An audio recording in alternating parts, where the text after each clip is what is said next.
Good morning, afternoon, or evening, wherever you are, ladies and gentlemen, boys and girls, and people who want to make up their own minds about where they sit on that spectrum. We would like to welcome you again to a lovely episode of the Forensic Focus podcast. I'd say it's lovely. It's for you to make up your own minds. But today we are very privileged and very lucky to have with us Justin Tolman, who is coming from Exterro. Exterro, formerly known as FTK, at least they were when I started back in the day, and I had an FTK license, and at some point along the way it changed, and it's been Exterro now for longer than I can remember, so that's a good point. But we're going to have a lovely conversation with Justin and find out where Exterro is taking some of their products and what sort of features we can look forward to coming up in the near future. But before we kick off with that, Justin, thank you firstly for joining us. That's very kind. And we know you're probably sort of late afternoon in the US where you're based. But would you mind introducing yourself to us and letting us know a little bit, we do this for everyone, but a little bit about why, how, and how come you're still in the wonderful world of forensics that we love and call our home. Yeah, sure. No, I appreciate the invite to be here today. Just always happy to come talk forensics. So I'm with Exterro, and Exterro bought Access Data, which is how I got into Exterro. Access Data was purchased by them, and with that came all the FTK stuff. But my journey into forensics is kind of not funny, but like interesting in that I probably would have ended up here on my original plan anyway, or at least in forensics, because I was in my undergrad program at university and was a computer information technology major, and then decided I don't want to be an IT guy.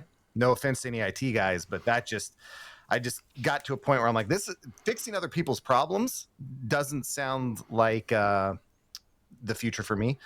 So I actually was going to go work for a police department. And then one of my professors said, hey, you've got this degree. You should go basically be a computer cop. Go get this other degree called cyber forensics and just combine the two. And that's what I did. So I went to Purdue University, got a cyber forensics degree, and then went to work for the Ohio Bureau of Criminal Investigation. And, fell in love with it just because of the change. It's every case, even if it's the same type, is always different because you're dealing with people and their output stored on digital devices. So it was just awesome. And then got recruited by Access Data to train for them 10 years ago, actually, this last September, and have kind of just been moving through different roles ever since then. And so, yeah. So you went in as a trainer with Access Data from your role in the police department. That's right. What was it specifically you were teaching? Was it a sort of a general course, or was it a bit more niche than that? Well, funny enough, I don't know how far back the collective memory goes, but Access Data had a product called Mobile Phone Examiner. It goes back that far for some of us. Yeah. Desi wasn't even born back then, but yeah, the rest of us are there. Not for me. The first thing I remember is using FTK Imager in the military. Yeah. So I was brought on to do Mobile Phone Examiner, and while I was there, I just learned to train all of the software and different things, and I brought over to do that, and then have just moved on to led the training department for a while, and then now I do this, which is basically talk all day for a living, I guess, and get So are you still involved in any sort of hands-on forensics, or is it I mean, so does Exterro have a consultant? Well, Exterro does have a consultancy wing, I know that. So but I mean, do you get involved in that at all now? Not with Exterro. I dabble, like I'll do a couple contracting gigs here and there, just to stay fresh or whatever. But other than not consistent investigations anymore, unfortunately, that was the thing. I jumped out of BCI law enforcement because unfortunately at the time, love of the game didn't pay the bills, and Access Data offered me more money and I had 2 little kids, and it was just a matter of doing what was best for the family and everything. But to this day, 10 years later, I still miss doing investigations. I mean, it's just I love my job, but that was so much better. And Yeah. So if the opportunity ever opens up to get back into it, don't tell Exterro, but I would go back to investigation. There's, I don't know, as forensic guys, there's just nothing like it. It's just a good time. Yeah. Yes. So Yeah.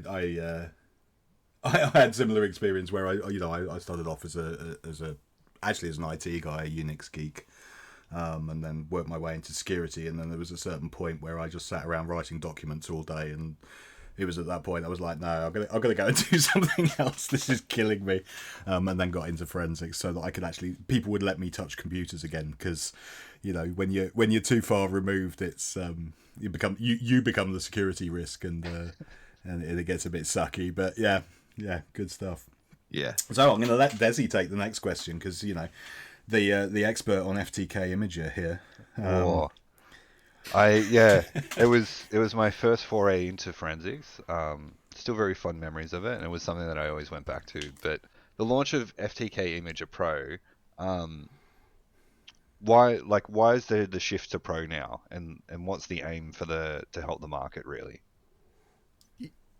That's a good question. So just as a quick background, although pretty much everyone who has dabbled in forensics on any level has probably touched Imager. Imager originally has just been this lightweight free tool that's always been around just to duplicate drives, right? And for many years, actually, people have been wanting us to add more and more features. The list of feature requests for Imager is long and have been coming in for years. But the mentality, we're a business, fortunately, but unfortunately. And so a lot of those features that people have requested have gone into the proper FTK suite, because it's like, hey, we're going to spend all this time in development and all this sort of stuff and put it into a free platform. Well, as time went on, we determined that there's a good kind of low cost option for a bunch of these features. And so Imager provided the platform to deploy some of these features at a lower cost, because you might say, well, for example, we added BitLocker and a couple other encryption type decryption abilities in Imager Pro. Well, that's all I need. Are you really going to make me buy this huge forensic suite if that's all I need? And so we're like, okay, let's take that code, we'll add it to Imager and provide a paid option. We're not getting rid of the free Imager, but it's now a paid option. If you're like, listen, I just got a stack of hard drives, they've got BitLocker on them, I just need to image these off decrypted, that's all I need. Well, we got a solution for that now in Imager Pro. So that's kind of So how does the Imager Pro actually work? I mean, I can still go and download the Imager part of that, and then I license individual subsets of it for BitLocker or for something else, and I just sort of put the license keys in, or what is the actual methodology here? Yep. So it's the Imager Pro and free Imager are the same download. It's like any freeware software or that has like a premium portion to it. So you would, like, if you downloaded Imager today, it would work just like Imager has always worked. You can create disk images. What you would see is grayed out features if you hadn't purchased the license and put that into Imager Pro. And we are updating our licensing process to make the whole system easier. If we still use CodeMeter on our FTK stuff, and right now Imager Pro still uses CodeMeter to do those authentications, but we are updating that here in the coming months to make it a lot easier and smoother. But yes, Imager still works like Imager, and if all of a sudden it was like, oh yep, I need this decryption capability, I just go go to the Exterro online store, purchase the license. They send you the license. You put it in. You're good. So what? I'm going to say, go on. Go I on. was I will go and look up how much it costs now Yeah, instead yeah, of yeah. asking the question. So yeah.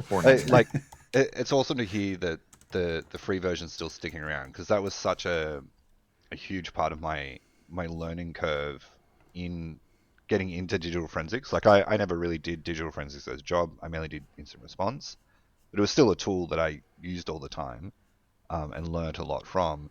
What other kind of features are going to be in the pro version though, other than like the BitLocker? Like, and I guess to Sai, is it the one purchase gets you pro, gets you all those features, or you can pick and choose, like if you had different use cases? So yeah, let's walk through that. So I do want to say, yeah, that the free version sticking around, there are like people like myself within the company that have been longtime practitioners as well and big fans of the FTK, in this case, Imager platform. And we fought hard over a long period of time to make sure the free Imager didn't go away. Yeah. And we won that battle. And so they offered the pro version to add these features. So we basically get the best of both worlds. And yeah, so right now we have decryption, both with imaging and with triaging. And you do need the password or the key. Now, looking into basic brute forcing stuff is stuff that they're dabbling with and deciding, when working with the market, and if that's something that is needed. We also added iOS logical and advanced logical collection. Nice. So you can plug in iOS devices. Android is on the roadmap as well for coming soon. And we're looking at a couple other things in the near future to add to it. And as it stands now, the price is holistic. So any features that we add, if you had a pro license, you would get any future drops that we put into. And for reference, that price currently is $499 US and 390 British pounds. And I'm sorry, I can't do the translation to Australian, mate. But I do have to say, if you're going to drop Android and iOS, iOS imaging is already in there. If you're going to drop Android in there, that probably makes it one of the cheapest options for imaging phones that exists on the market. Actually, other than doing it through ADB Bridge or an iTunes backup or something like that. Yeah. It's actually going to be probably the cheapest commercial software for doing a forensic acquisition of a phone. So that's actually really cool. And will probably encourage me to buy a license. Well, and that's a good point, because that's kind of the look, is that Imager's always been kind of an entry level thing, right? It's that start of your case. Just it's not a big tool. It's not some overly complicated thing. It's, you need to get data. Imager will help you get the data, and then you can analyze it wherever you want. So yeah, I'm going to say it's because of its free nature. It's been one of the things that we've recommended to students. You start a forensics course, and one of the first things you teach somebody how to do is create a forensic image, and we do, DD and raw acquisitions and all sorts of things, and then you go, right, and here's the tool that everybody actually does use, and give them forensic, give them FTK Imager, and everybody's happy. So yeah, it would be. I'm very, very glad that you didn't make it a paid for version, even at the base level. Personally, it's a very good marketing idea. Yeah. Because every student knows FTK Imager, so it's that knowledge is worth the investment. But I do like this this pro idea. I have to say, I think it's a very good way of handling that. I just wanted transition. I wanted to go off script a little bit with it. It wasn't one of our questions, but does Exterro have any kind of resources for training for using FTK, or like points people to a particular community that can help? Because this is still, like you said, an entry level tool for the community, for practitioners. I think when I first learned FTK Imager, it was in like a SANS course. So there was like a whole section in SANS that was like, hey, we're going to go, and I think it was back when SANS actually sent you physical things to do. They've definitely gone away from that now. But like, I think I had like they sent like a hard drive with the case on it or something. We had to like image it. So yeah, is there anything that like even if you guys don't have that, there's a good community resource that you know that you can kind of point to for our listeners? So we do have a course. It's on demand, and I know it's free for law enforcement. I'm not sure if I think Okay. how free it is, but I wrote it. And it uses Imager, but it's about, I don't know. I didn't record it though. So whoever did, but I'm going to say it's designed to be a 1-day course. So the recording might be like 6 hours or something. And it has hands-on, and the idea is to not only just teach the buttons of Imager, but to teach the core concepts of imaging. Nice. What do terminology mean? What are you doing? Why is it important? So that, if somebody was called onto the stand to defend their work, it's not just I pushed button and button go. It's, I can explain a little bit of what's going on. So yeah, we do offer that on-demand training for our Imager users. Nice. So, I mean, that's obviously your entry level product. What's happening in the world of the full blown forensic suite, the Exterro FTK actual investigation software at the moment? Is there anything new and exciting coming on that? I had a license of this years and years and years ago, and I managed somehow to swindle a student license, which I understand you've never done, and it's absolutely impossible to get. I clearly wrote to the right person at the right time, but Nice. when I ceased being a student, unfortunately, I lost my FTK license. So, but I did once upon a time have one. But what's happening with the newest version of FTK? Yeah, so we have, over the last few years, the interface is updated. We still have the interface that you're probably familiar with, believe it or not. Like we call it the core interface. And we've kind of divided into two interfaces to serve two different communities that we saw growing. Is you still have those that want to deep dive hex search, really complicated filters that have 600 rules and stuff, where I like to be. But then what we found is a lot of forensics is becoming, for better or for worse, that's a different podcast episode, just review. I just need to read these chats. I need to look at these pictures. I need to look at these videos, and then I'm getting out. And what we found is that the FTK interface was overly complicated for that workflow. Again, different podcast episode about whether this migration is a good thing or a bad thing, but the new interface was designed for just that. Okay, I just need to review some images, serve it out. I need to review some chats, serve it out. And so we've been working hard on that in our simplified filtering, in our portable case support. But where Exterro is putting a lot of effort into FTK is continuing our scalability. So FTK, that's kind of its power, its differentiator in the market is we can handle just obscene amounts of data in our processing engine, and that's continued to be a focus to maintain that. And so, yeah, I mean, it's just been more of that. But while the trick is you process a ton of data, nobody wants to look at a ton of data. So then our interface features are how to make that data small, and that's where that review interface kind of comes in. So I remember we spoke to other vendors like with reviewing data and software. Is FTK Imager and the suite run on dedicated like servers, or does Exterro also offer like the cloud option that some vendors are kind of going towards? both. So, Both, yeah. but our bread and butter, I guess, to use a cliche, is on-prem on Yeah. dedicated hardware. Yeah.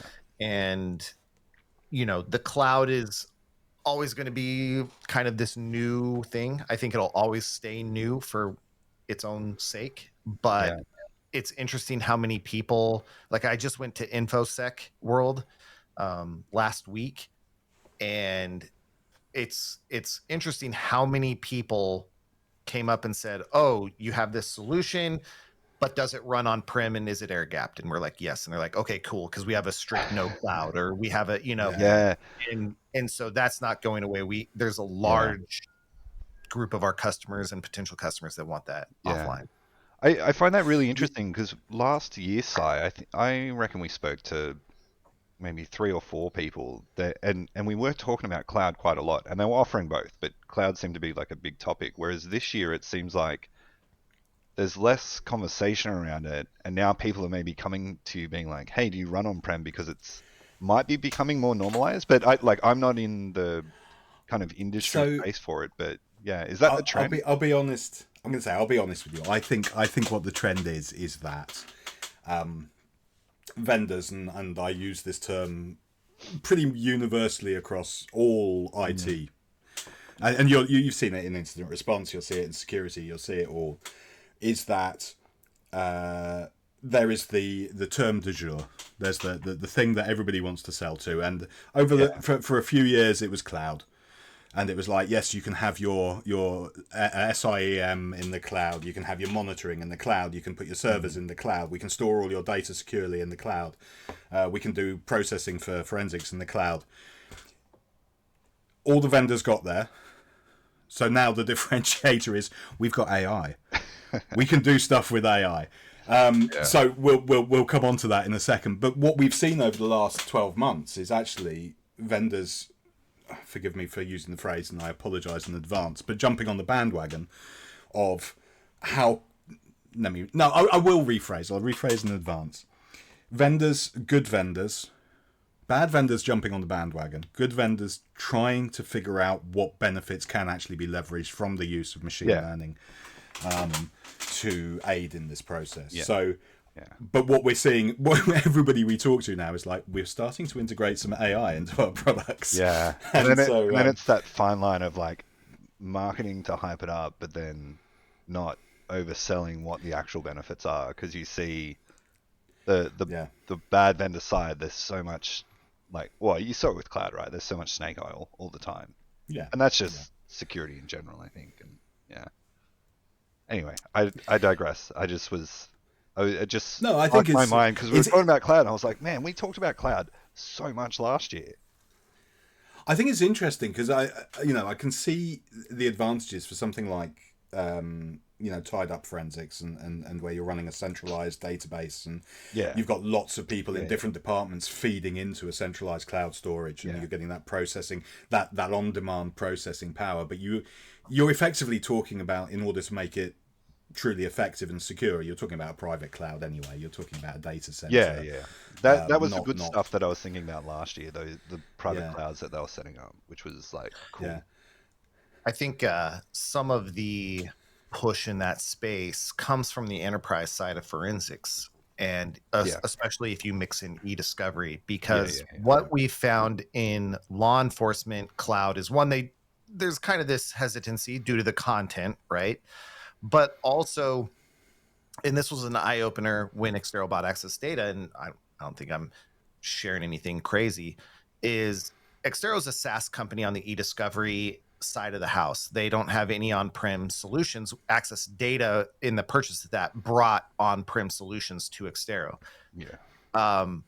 But what they found was when ICAC unit, an Internet Crimes Against Children unit, seizes 60 terabytes from some dude's house, they got to upload allegedly 60 terabytes to the cloud. Well, guys, that's not going to happen. By the time that uploaded, they could have been done or halfway. You know what I mean? And exactly. And then the cost of storing that much data, even if you were to put it into archive, Sub-Zero, Glacier storage, it's still there. And if you need to pull it down, that's when it really gets spendy. And so on the enterprise and e-discovery side, they filter their data. You may pull 60 terabytes, but you're only going to upload one. Well, that's much more manageable to them, and they bill the end user. Try billing the suspect for your cloud costs. Good luck working that off in prison or whatever. Imagine if that was like the sentencing. They're like, all right, you're sentenced to like 5 life sentences for this crime, and also you need to pay back 1.2 million in cloud costs while you're Yeah. in prison. That'd be awesome. Yeah, good luck getting your 20 cents an hour paying that back. Yeah, exactly. And so I think, there are benefits of cloud, kind of bridging that AI you guys mentioned, and we can get into, is you do have access to scalable compute in the cloud to do like graphic processing. So when I type in the word gun, it can search 60 terabytes of data, and bring back pictures and videos and content that talks about gun. Okay, fine. I just got to get it there, and that's the thing. And I won't say who, but I've talked to cloud providers, and even they're struggling to address that law enforcement market holistically. There's agencies here and there that are doing it, of course, but not, especially in the United States where we have lots of smaller departments. Getting that kind of funds and equipment to upload data to the cloud is difficult. So I think one of the issues with it at the moment, again, is to do with issues like this are always to do with supply and demand. But at the moment, there's a lot of sort of sexy startup funded, venture capitalist funded AI type startups kicking up who are buying up huge amounts of GPU compute resource and stockpiling that. So I think the commoditization of it is being a bit of a problem at the moment for everybody who wants to buy in a slightly more general way than these people who have a lot of money to spend. So I can see, without the additional problems of small funded police departments and things like that. So it's definitely something like that. But while we're on the topic of AI, because it is something that is of interest to us at the moment, because it is being introduced both by the criminals who we're starting to see using sort of various tools and methodologies to leverage that, and other vendors. Where does Exterro stand on the use of AI, and is there anything integrated currently into the offering? Yeah. So how do I say the stance of AI? So the stance right now is basically as an assistant, not as a solution. So, for example, I mentioned being able to type in the word gun, and it can take that text in a contrastive AI and return pictures, video, and that sort of thing, so that I can filter across modalities, right? But the output of the AI is not what I put in my report, right? It just shows me a bunch of images, and then I, as the person, determine what that is. The other feature we just recently added was the ability to summarize large documents, just like we do all the time in our consumer, here's this huge PDF. I'm just going to put it in a chat GPT or whatever and summarize this. We have that as well to give you a quick idea, but it's not designed to be the thing that you put in your report. And if you do that, that's on you. It's just designed like, I have this 600-page PDF. What's it about? Oh, I should take more time with it, or maybe not. And I do think those are the two main features right now. And I think that is, you said it's kind of a hot button topic and very polarizing. That's kind of my position, and where Exterro seems to be leaning is AI, especially generative AI, should never be the output that goes into your report. Here's a real life example that we had a little while ago. A client reached out to us and they asked, hey, I need to build a regular expression to return all US addresses on this drive. I know the basics of regex, but US addresses is a tough regex because it's an address and they're all over. So I just went into ChatGPT and I said, I need a regular expression that returns US addresses. And it kicked it out. I put it into FTK, ran the search, and it was amazing. Now, generative AI generated the regex, but the output that this client would put in the report, that's just a search result that you would run anyway, and you're going to validate that is actually a thing and go through. I think that's a totally fair and beneficial use of generative AI in a forensic workflow, because while we learn over time how to write regex, sometimes a lot of us don't have the time to become good enough to write a regex to return street addresses or this or that. And so that's where I see AI. Anytime we see cases where we used generative AI to enhance a video or something like that, no, we've crossed a line. And fortunately at Exterro, we're not doing that. But I think there is a place where AI is going to be a huge force multiplier for forensic investigators. I've got a sort of a slightly cheeky question. I was in a meeting earlier today, and somebody who was supposed to be minuting the meeting invited in an AI audio transcribing bot. Mm-hmm. And first of all, it was probably the worst transcribing I've ever seen in my life. But I can actually see. I mean, that again is another interesting use case. Is that there's obviously going through a million pictures is one thing. Going through a million audio files is something else. Is that something that's a feature that you have at the moment, or is that something you're looking at doing? Yeah, so we do have an audio transcription process that then loads it into our index search system, so that you can search text search audio via text. And so yeah, huge help, because the one thing I hated the most was ever turning on the audio for any video or audio when doing an exam. So huge thing. Funny enough, man, it's been years now, but OpenAI put their Whisper system as open source, and I put up a YouTube video and showed how to integrate Whisper with FTK a couple of years ago, and now we've officially integrated it more recently. But yeah, huge benefit to be able to search cross modality there, like use text search to do audio, video, and picture.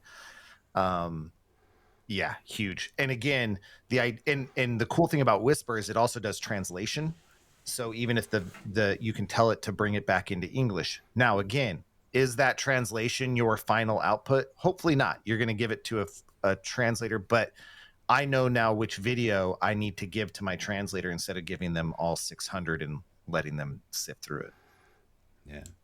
Yeah, translation is a particularly tricky problem. I mean, there's a lovely example that someone, admittedly a fairly old one, but I think it gets the point across quite well. Is that there's you can say in English, obviously the spirit is willing, but the flesh is weak, and whatever translator you put it into, that it was in the day that translated it into Russian came back with the vodka is good, but the meat's gone off. So translation, machine translation is a very interesting thing. And I also heard somebody say the other day, just an interesting side point, is that no matter how efficient a language is, when you translate from one language to another, you always end up with more syllables in the newly translated language than you started with in the one you're going.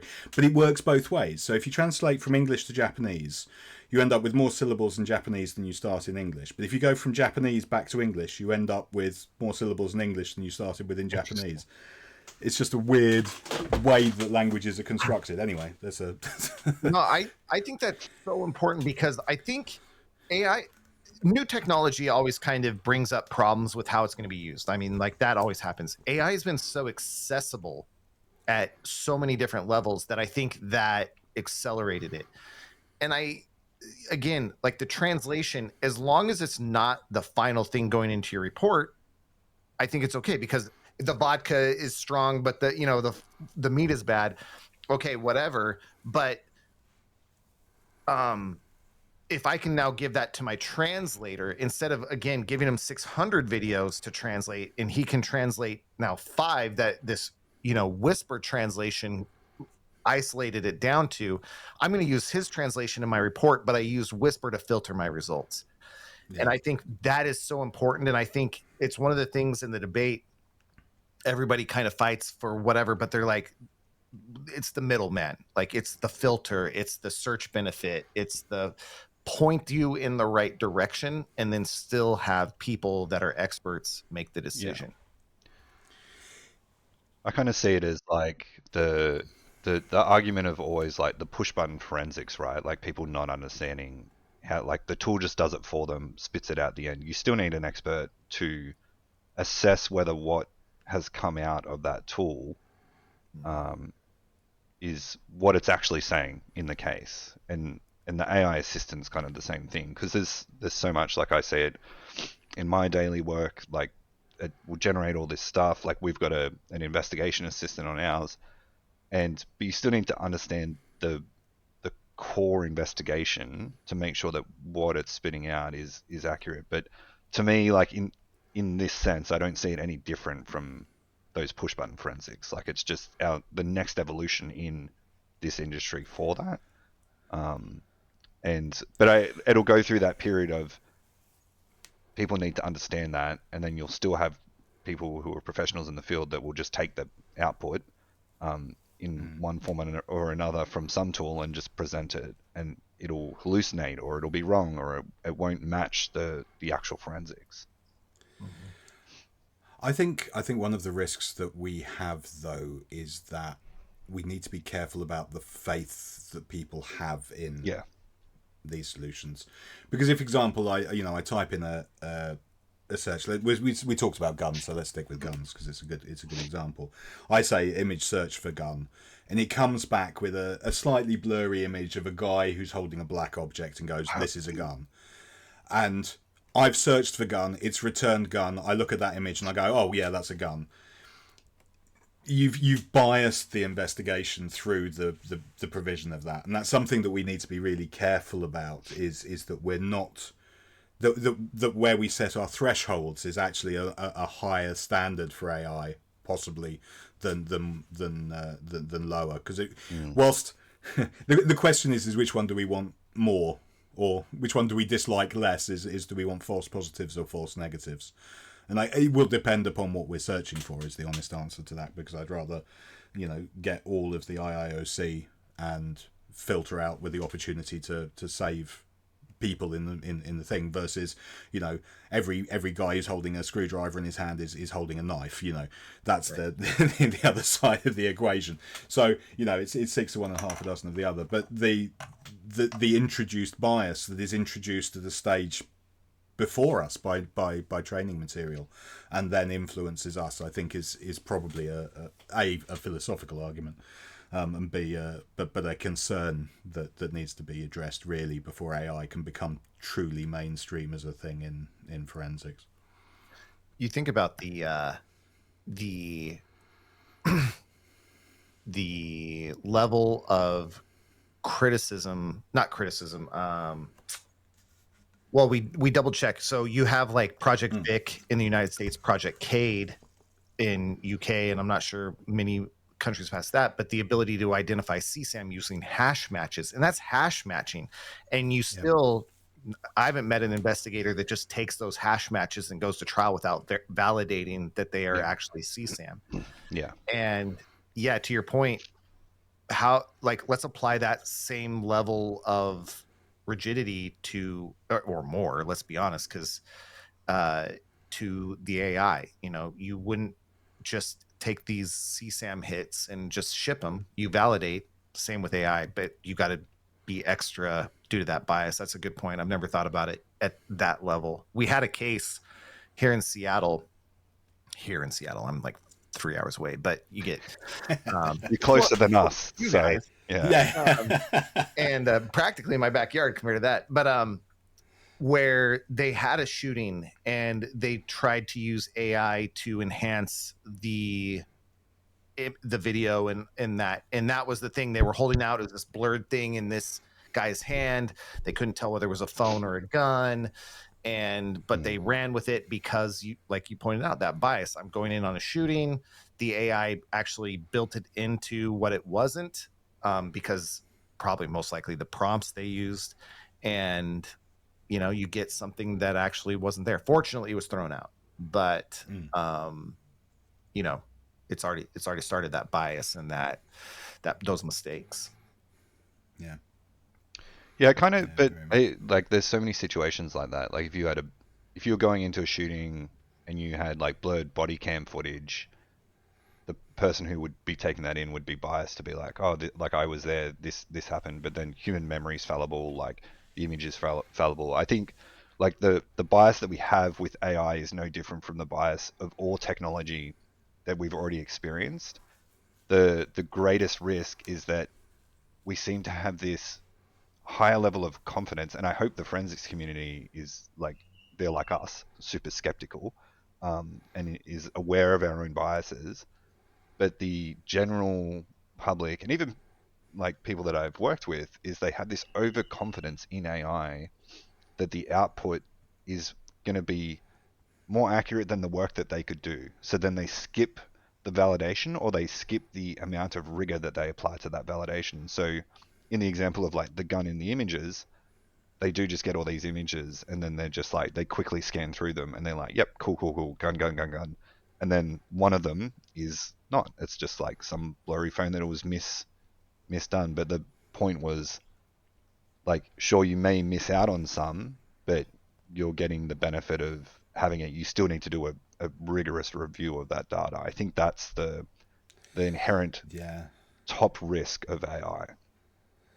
It's an interesting one because, you know, nobody likes going to the topic of IIoC or CSAM, and but I did a case, and I was acting for the defence, and I was reviewing what the prosecution had found.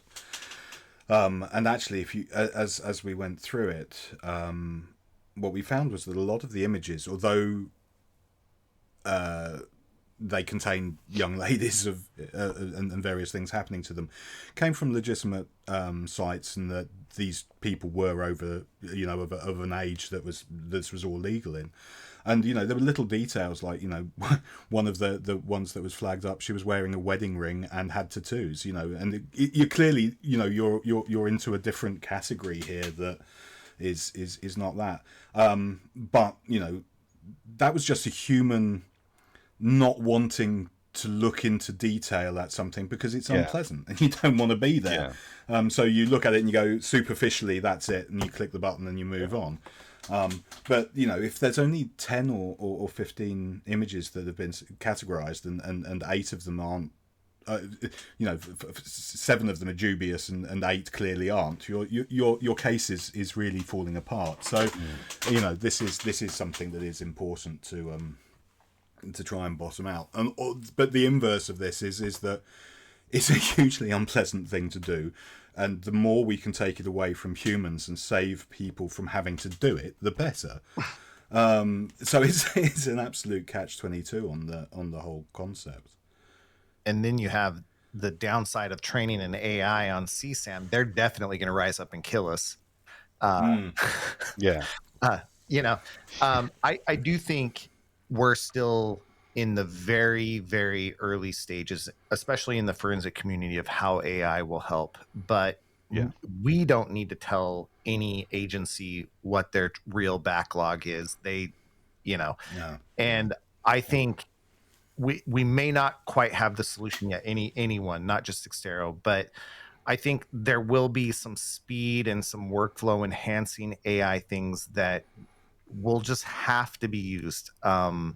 Because we talk about backlog, but that's really victim backlog, right? People that aren't getting their stuff. And if we can provide something that's going to help people maintain a high level of quality, that's the most important thing, but also speed up the rate at which we can get to that finish line. I think it should be the goal of all forensic vendors. Yeah, couldn't agree more. At that point.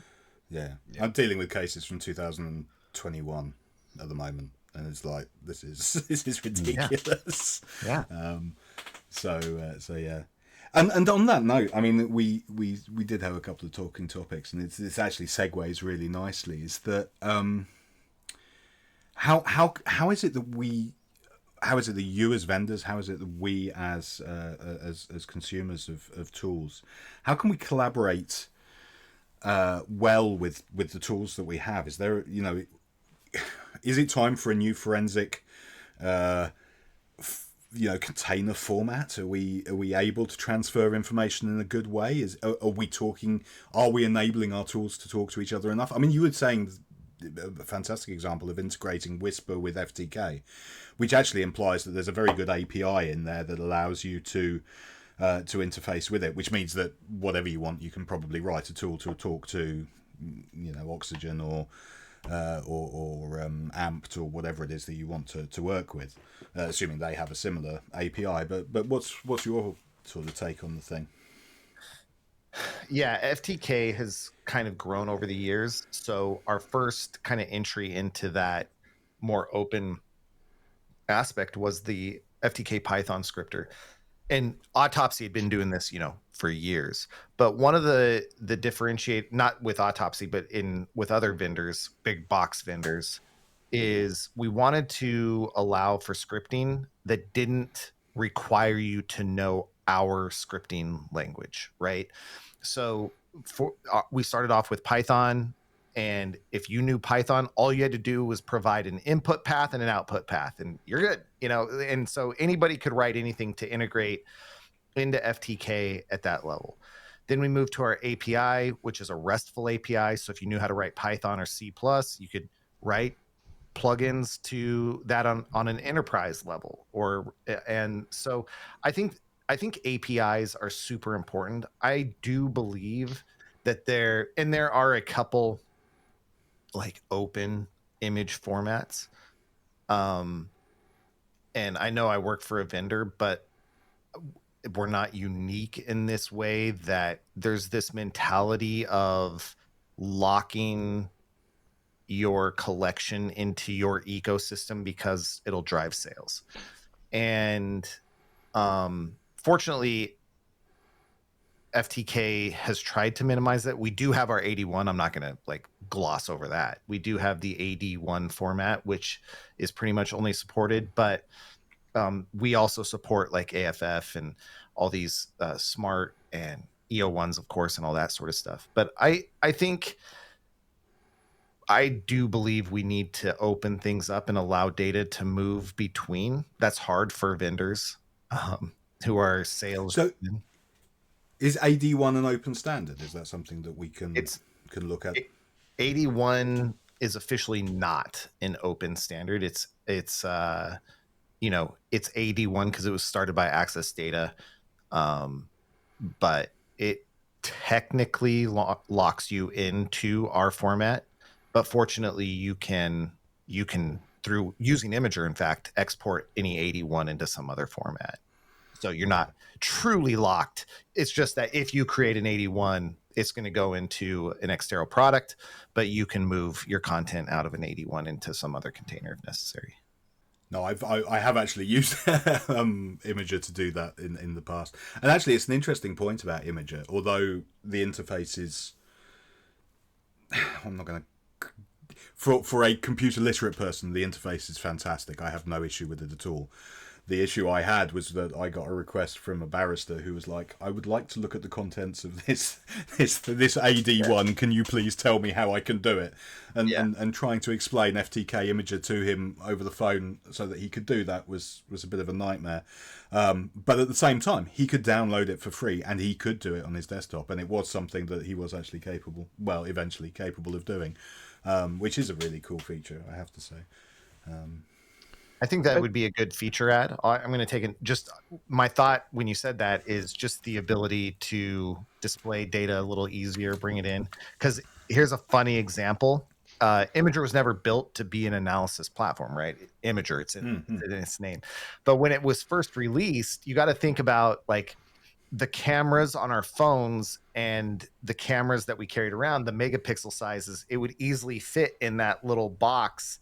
And so Imager's default setting is to show pictures as actual size. Not a problem until our phones now take 8K high megapixel whatevers. And so now when you load an image in, you just like you would on my screen, you would just see that little white dot up in the top corner and you'd have to like zoom around. So I think there's an opportunity there to increase the ability to review data in Imager Pro without sacrificing other stuff. But yeah, the interface of Imager hasn't changed in, when was it released? 20 years ago? Thinking back to my timeline with it, about that. Yeah. Yeah. So yeah. I mean, and I think that oddly for those of us that have a sort of a familiarity with Windows and its iterations over the years, it is that familiar sort of Windows, well, not quite 3.1, but Windows XP certainly, format of tools. So that familiarity is a comfort to some of us. I totally get that. Yeah, no, it hasn't changed much. That's for sure. Just going back to like the AD1 that you guys were talking about. This is just like an interest question for me. But is there, from a vendor's perspective, is there a reason other than to like lock into the ecosystem, but for those formats to exist? Like, is it the tools just work better with AD1s than they would if there was an open standard? So in a way, and I can't speak for all specific ones, but like one of the things that 81 did was allow you. So 81 is technically a logical image format, not a bit for bit full physical. So what people will think when you say that is, oh, I can't get deleted. But the cool thing about 81 is that in the creation of that, it will abstract unallocated space and treat it like a file and put that into your 81, so you can still get the unallocated and deleted space in an 81 image. And so that adds a little thing here. So why do companies do it outside of like little niche features? Yeah, probably just a thing, but I guess it makes sense. Like at the time it's being developed, they're like, hey, we don't want well, in Access Data's case, we don't want everything. Here's all the stuff that we want for our tool. And then it kind of got built. And now today, like, 10 years later, then you've got all these other tools doing the same thing, but it was just where it started at the time. That makes sense. I mean, some of it's to do with the self-verification as well, because if you're using DD to create a disk image, you end up with a file and then you have to hash it. Whereas if you're using Imager, it hashes into the AD1. So when you load it, it automatically pulls that hash and it will verify the image for you without those additional steps for you to have to carry out. And there's some other metadata in there about the acquisition time, the size of the bytes that were read, and all of the other good stuff that you're otherwise making huge amounts of notes on on a random bit of paper that you've lost six days later, or typed up into your notes. But either way, but yeah, it does consolidate all of that data, and it's like. But again, there's you said AFF, which was the advanced forensic format, which was an open source attempt to do the same sort of thing. But the only two the three I see RAW. So the DD images, I see E01s and I see AD1s. So those are the three formats that actually turn up on my desk for discs. For mobile phones, all bets are off. A lot of it's trust in the because at least my experience is a lot of forensic knowledge is just passed down through the investigators, right? You get somebody new, you're going to stick them with you. You're going to be like, I prefer E01. So that guy's like, all right, we'll just use E01. And they're like, hey, we have this new AFF format. And they're like, all right, is E01 still cool? And they're like, yeah, that's still cool. And I'm like, I'll just stick with that one, And so I do think that's a lot of why things like that fail to gain a lot of traction in the forensic world is we're, myself included, my initial training was just sitting with a detective for a year at Lafayette, Indiana Police Department. He's like, this is what I do. This is what I use.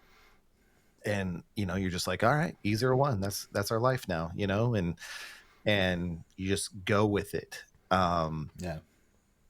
So I think momentum is a wonderful thing. Yeah.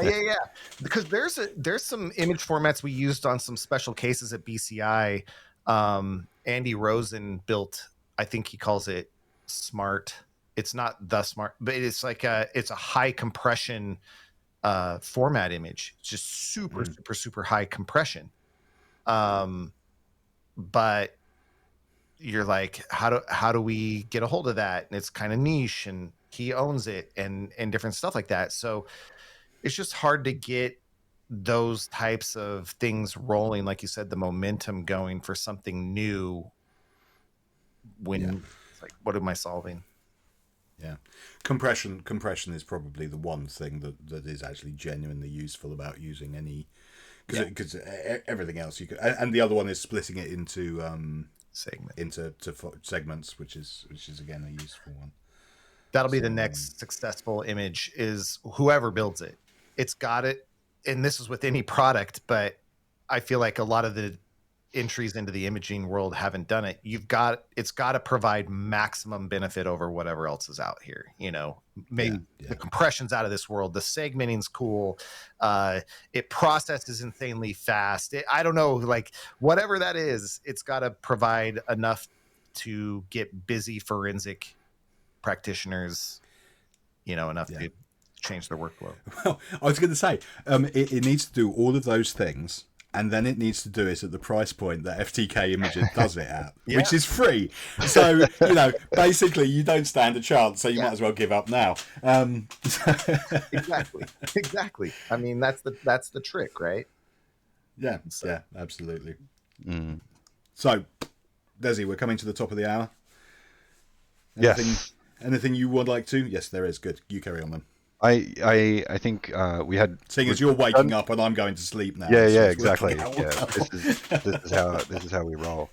I think we had one last point to cover. So it was in particular about our Forensic Focus podcast, and then you're also on a podcast as well, Justin. Yeah. So Exterro, I actually have two. One's kind of on hiatus right now, but the one that we are currently doing is data exposure, and it is focused primarily on enterprise forensics. So corporate forensics, corporate investigations, and we focus on how managing your data can help reduce risk. And we're talking to experts around the field about what they do, what they see, issues, how to mitigate problems before they become expensive in the corporate world. And one of the biggest things that we see is retention. So we call them, at least I called them archivers. When you'd hit someone's home and they've just saved literally everything from the birth of the digital age, that's good for us as investigators, but it's not good for organizations that hold on to things that they shouldn't be retaining. As we saw with the TAP hack, they had pictures of women's driver's licenses and home addresses and all sorts of stuff that they shouldn't have still been retaining, but had basically forgotten about. And that was leaked out on the internet. So bad data governance caused a bigger issue for them than otherwise it needed to be. And so we talk about that, investigation practices, once something happens, how do you go a bit quicker and optimize between departments and stuff. So it's been really cool talking to people on that side of the house. Yeah, that actually sounds really cool. So where can people, and we'll provide the link, but can people just grab that podcast from any place they grab their podcast from? And is it on your website as well? Yep, on the website. We post to Spotify, Apple Podcasts, and YouTube Music, podcast, Google Podcast, whatever they call it now. And the funny thing is I'm a YouTube Music, like I've been YouTube Music since it was Google Music, but I don't know. They switch. It's Google. Things come in, things go out, and change the name. So it's whatever, but we're there as well. Yeah. And how Google has such a good reputation for that, don't they? You just get used to using something, then they either kill it or change the name. It's brilliant. The only thing that's stuck around is Gmail. Yeah. Exactly. And how often are those episodes coming out? Every other week. So, and we have 3 hosts. So, not that people are just tuning in for me, but I only post every 6 weeks. Cool. But yeah, so we have a new episode every other week. So. Yeah, nice. Oh, awesome. Really cool. A great frequency, something we aspire to. Yeah. It's always a trick. So my other podcast for Exterro is FTK Over the Air, which, despite its name, was a tool agnostic, forensic based podcast. Which, like I said, it's on hiatus right now. But it's hard to maintain that cadence while still doing your day job, and your guests are doing their day job, and so it's a trick for sure. Yeah. And then you add in 3 different time zones, and it becomes really fun. Right. Oh man, The sun never sets on forensic focus podcast. That's your new thing. the last question that I do have, Justin, is because I recently saw you before we did our spot on the conference that we were recently on site. So you do a talk on forensics into local AI. Oh yeah. Generation, which was super fascinating, and I missed the first 10 minutes, which I've got to go back and watch. But do you have anything like that coming up as well, just in terms of like community stuff? So I did that presentation last week actually, and then a little bit ago. So the next, my speaking engagements, as far as I know, are wrapping up for the year. I mean, we're pretty late in the year. The next kind of big thing that we have that's community driven will be what we call Exterro Inform. And basically it's 15 hours back to back of podcasts. We start at 11 p.m. Pacific time, which is something Dubai time. And then we just go back to back and kind of march across the globe. Yeah. And one of my marketing team wants to do 2 more episodes to catch Australia this year. Because 3 p.m. Pacific time, I guess, is 9 a.m.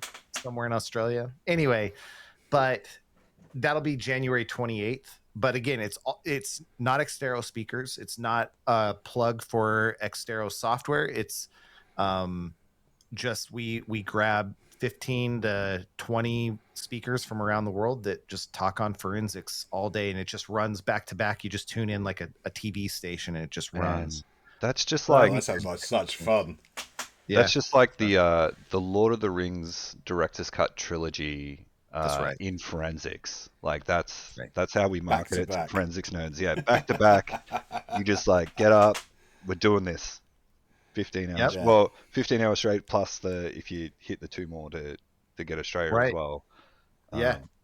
Yeah, that sounds epic. So if there's anything like that, we'll chuck that in the show notes, any information on it. But yeah, that sounds really cool too. Yeah, I would love to attend at least some parts of that. Yeah, 15 hours straight. We put it all up on demand as well. Obviously, we don't expect everybody to hang out, but as it passes through, your time zone, you can just turn it on, have it going, listen to. We had just a lot of great topics, ranging from specific artifact stuff to policy stuff to how to solve certain problems with multiple solutions. It was a really good run last year, and so we're doing it again this year with a whole new set of speakers that we're currently looking out for. So if you guys have something to present, let me know. But we can talk later. I've got what 4 talks lined up in the next year already. Yeah. So there you go. One before the end of the year, 2 before the end of the year. God, all of a sudden. A localized AI, that's a kind of a little hobby project of mine, because right off the rip we talked about AI. Bad actors are starting to use AI, and they're not going to be using Chat GPT or whatever. Those have guardrails. They're going to use homebrew stuff. And when officers hit a house and take that, where are you going to look? What are you looking for? What types of things should you expect? And that was my presentation is, hey, here's the basics. This is just I'm going to say I really enjoyed it because I actually had played with Olama only a couple of weeks before. Actually, funnily enough, for the exact purpose of trying to summarize some documentation that there was no way I could upload it to anything that was cloud based because it was a bit sort of court sensitive. Oh yeah. And I was like, there's 2,000 pages of this, and I can't read it all. So I wanted to do it.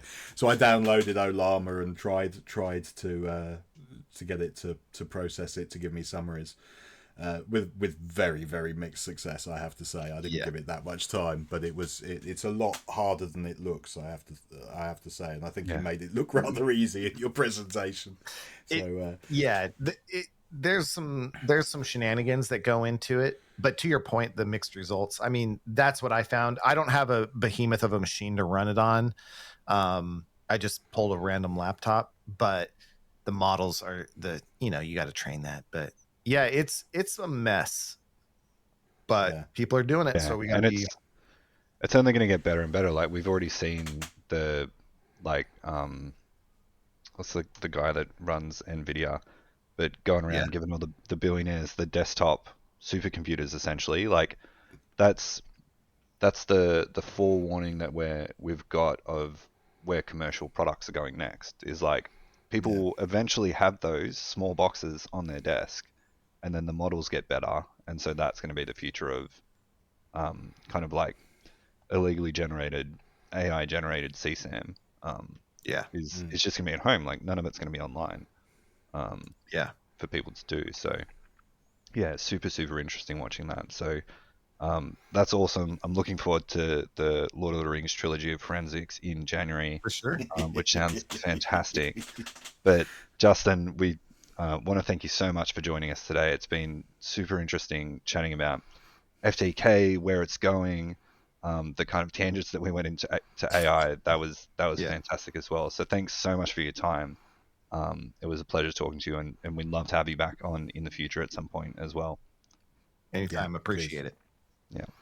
For everyone else, all of our listeners, thank you for tuning in all the time. You can grab our podcast from our website at forensicfocus.com/podcast. You can also find us on anywhere that you get your podcast from, including Apple Podcasts, Spotify, or YouTube, because we put the video on our website and on YouTube. And yeah, if you want to find us, jump into our Discord. Si's there quite actively, chatting to people and kicking people out who are inappropriate. Which is great for us. And we'll see you all in the next episode. Thanks, everyone.